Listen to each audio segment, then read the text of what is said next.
So their policy is if you're not going to abide, you're going to have to get off the plane.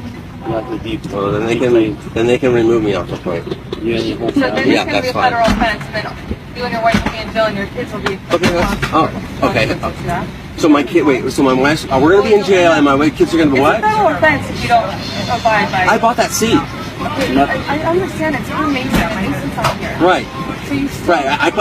I got him a ticket on another flight so that my son would have a seat. And you're saying you're gonna give that away to someone else that when I paid for that seat, that's not right. I just want to introduce myself. I'm Jenna. I'm sorry. I know you guys are frustrated. Hi. I'm sorry. I already know the situation. I've heard your guys' and I know the man. Other than what's going on, is there anything else I can do? I know you guys are frustrated now. Basically what it comes down to is not adultable, it's FAA because he's 2 and under. Okay, I got a solution. He can sit in her lap. Right. Okay, and then we can take off, and then we could put him back in the car seat. That's what FAA rules are. No, the bottom line with him being, no, they're not. We're pulling him up right now. With him being 2, he cannot sit in a car seat.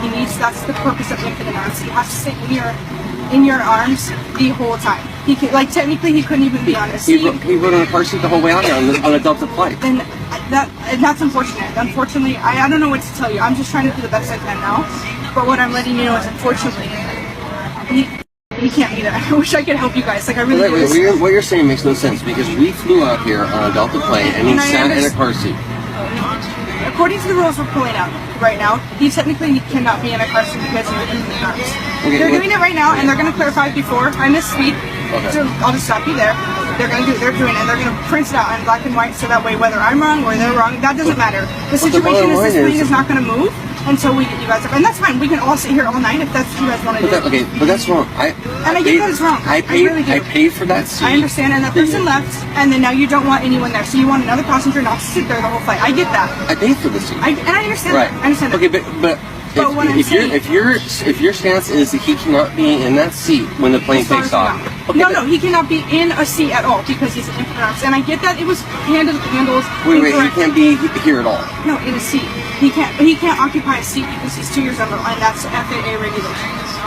So, no one's ever told them. How did we get out here? I don't know, and that's what I'm saying. And also, too, how did we get through security with 2 kids, 2 car seats, go all the way through your gateway and through the gate, and then they come down and say that we have to get off this plane, and that's the seat you're talking about. So you're physically gonna remove my. I'm not gonna. It's out of my hands now. I'm just letting you know from this point on, this plane will not go anywhere until you guys choose to. Now you can sit here. We can all just chill here. I'm just trying to help you. This is all I can do. It's only in my hands now. Trying to help us would have been not overselling the flight and not trying to force us to get him out of that seat that I paid for and holding this whole plane up. It would have been a lot easier for you guys to just say, not have the standby come down and we could be on our way. I get that too. I wish it would. So why didn't that happen? Why isn't that happening? I don't know. But as far as I know, he can no longer occupy that seat. So, like I said, I'm just giving you what's left.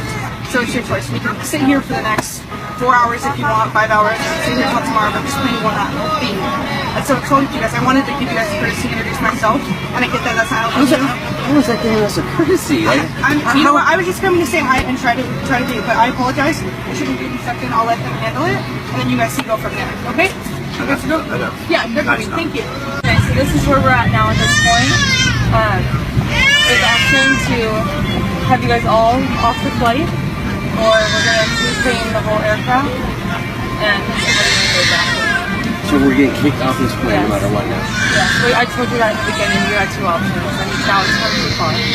So what are we supposed to do? I got 2 infants and my wife who have nowhere to stay. There's no more flights. What are we supposed to do? Sleep in the airport? No. You should have thought about that before you oversold the flight.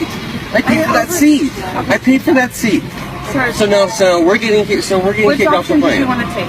Did you want to get on your own? So wait, what are we supposed to do once we're off this plane? That is not up to me and the rest of everybody. Well, it should be.